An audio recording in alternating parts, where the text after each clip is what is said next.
The Book of Mormon concludes with O inspiring livro de Mórmon termina com convites inspiradores de Moroni para vir a Cristo, ser aperfeiçoados nele, negar a toda a iniquidade e amar a Deus com todo o vosso poder, mente e força. É interessante observar que a última frase desta instrução antecipa tanto a ressurreição quanto o julgamento final. Ele disse: "E agora me despeço de todos. Logo irei descansar no paraíso de Deus, até que meu espírito e meu corpo tornem a unir-se e eu seja carregado triunfante pelo ar, para encontrar-me convosco no agradável tribunal do grande Jeová, o juiz eterno tanto de vivos como dos mortos." Fico intrigado com o uso que Moroni faz da palavra agradável para descrever o julgamento final. Outros profetas do livro de Mórmon também descrevem o julgamento como glorioso dia, e algo que devemos olhar para o futuro com olhos da fé. No entanto, quando antecipamos o dia do julgamento, outras descrições proféticas vêm à mente, como vergonha e terrível culpa, terrível espanto e medo e miséria eterna. Acredito que esse claro contraste na linguagem indica que a doutrina de Cristo permitiu a Moroni e a outros profetas antecipar com esperança e entusiasmo aquele grande dia, em vez de temor contra o qual advertiram os que não estivessem espiritualmente preparados. O que Moroni entendeu que nós precisamos aprender? Ora para que o Espírito Santo me auxilie ao considerarmos o plano de felicidade e de misericórdia do Pai Celestial, o papel expiatório do Salvador no plano do Pai e como seremos responsáveis por nossos próprios pecados no dia do juízo. Os propósitos essenciais do plano do Pai são proporcionar a seus filhos espirituais oportunidades de receber um corpo físico, aprender a distinguir o bem do mal, por meio da experiência mortal, crescer espiritualmente e progredir eternamente. O arbítrio moral, como descrito em Doutrina e Convênios, é um elemento central no plano de Deus para levar a efeito a imortalidade e vida eterna de seus filhos e filhas. Esse princípio essencial também é mencionado nas Escrituras como arbítrio e a liberdade para escolher e agir. O termo arbítrio moral é instrutivo. Os sinônimos para a palavra moral incluem bom, honesto e virtuoso. Os sinônimos para a palavra arbítrio incluem ação, atividade e trabalho. Portanto, o arbítrio moral pode ser entendido como a habilidade e o privilégio de escolher e de agir por nós mesmos de modo bom, honesto, virtuoso e verdadeiro. As criações de Deus incluem tanto as coisas que agem como as que recebem a ação.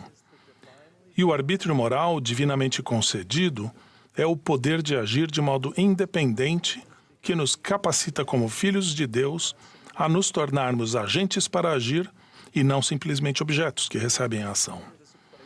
A Terra foi criada como um lugar onde os filhos do Pai Celestial poderiam ser testados para ver se eles fariam todas as coisas que o Senhor Deus lhes ordenasse.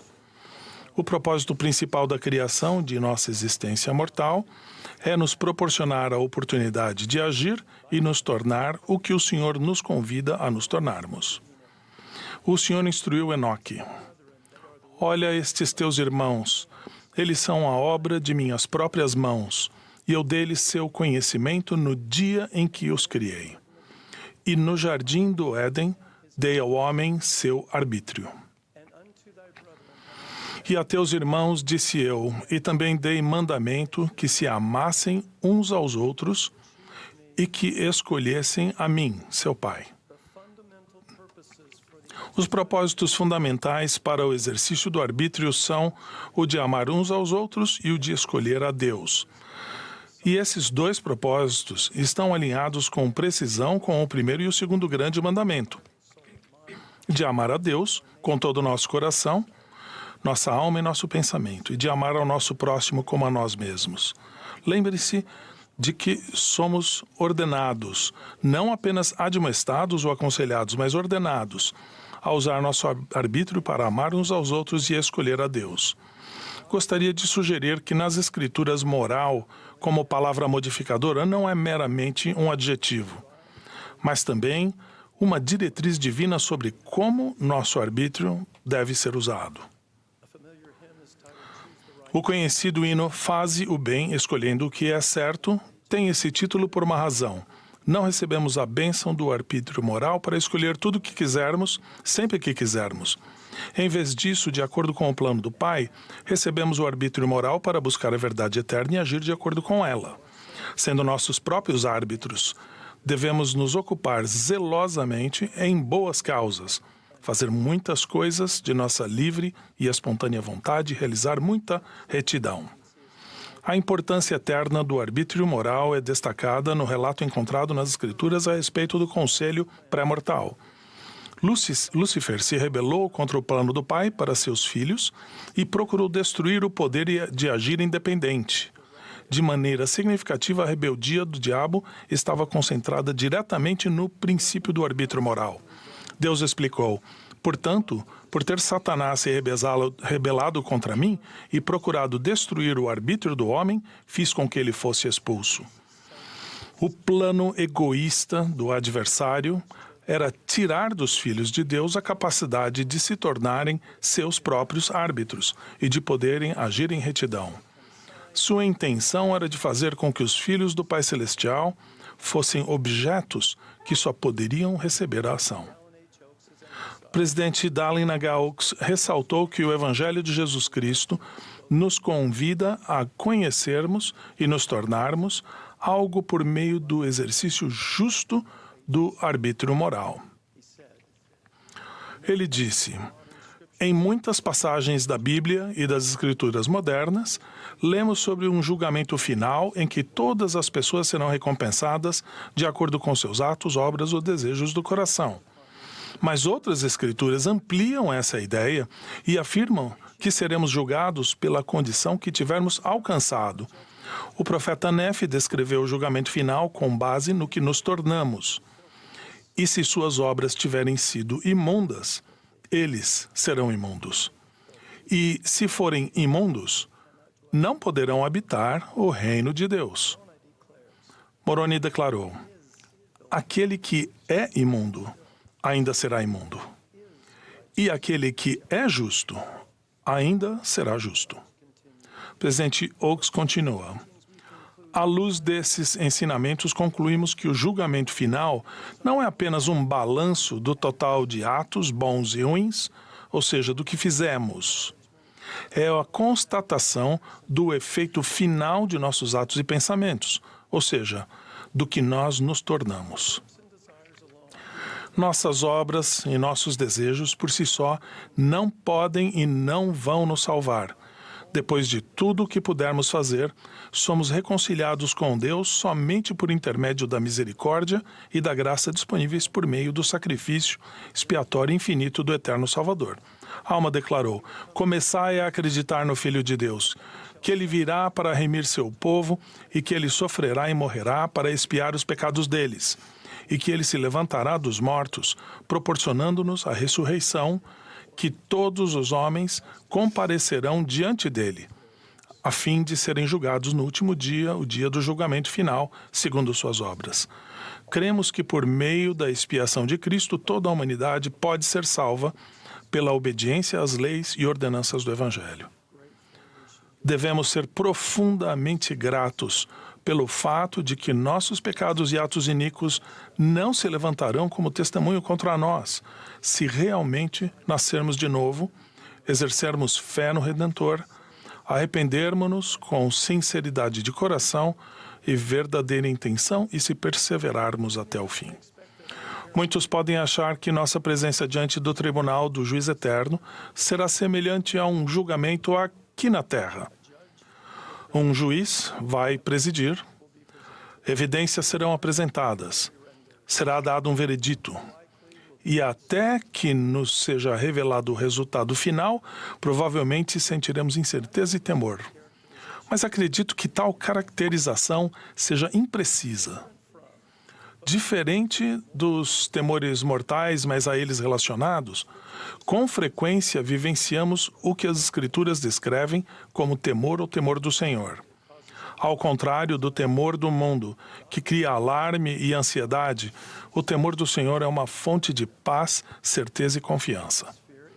O temor justo abrange um sentimento profundo de reverência e veneração pelo Senhor Jesus Cristo, a obediência aos seus mandamentos e a expectativa do julgamento final e da justiça nas mãos dele.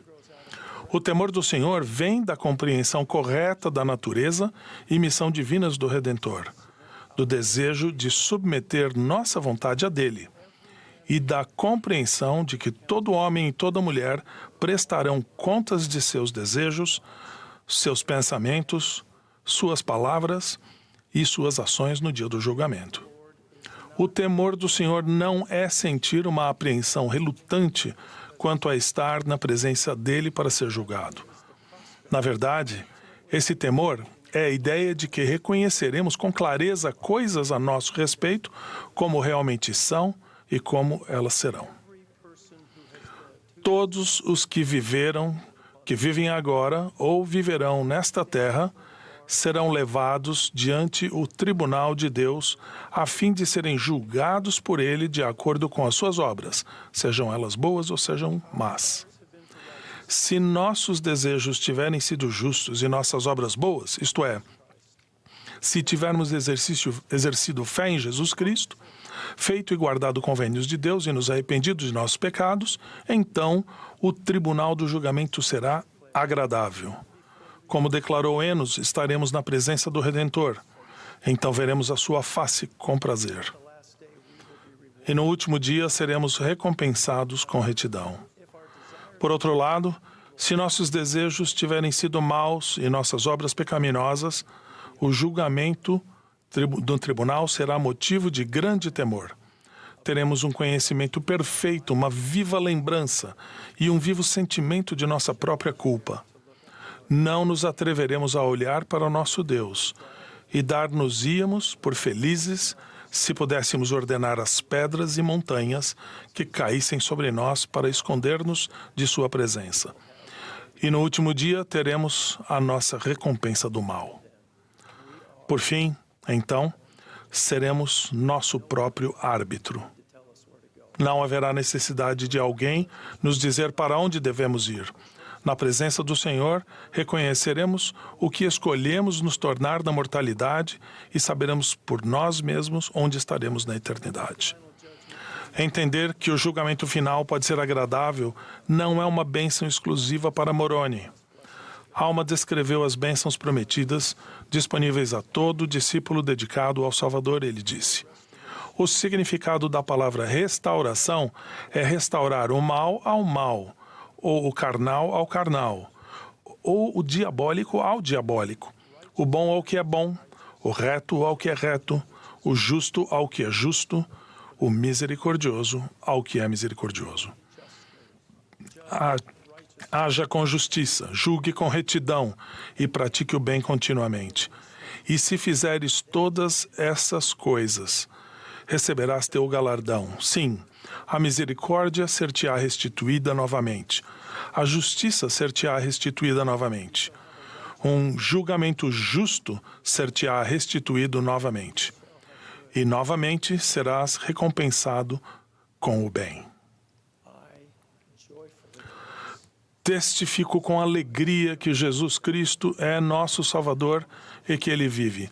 A promessa de alma é verdadeira e se aplica a vocês e a mim, hoje, amanhã e por toda a eternidade. Disso presto testemunho no sagrado nome do Senhor Jesus Cristo. Amém.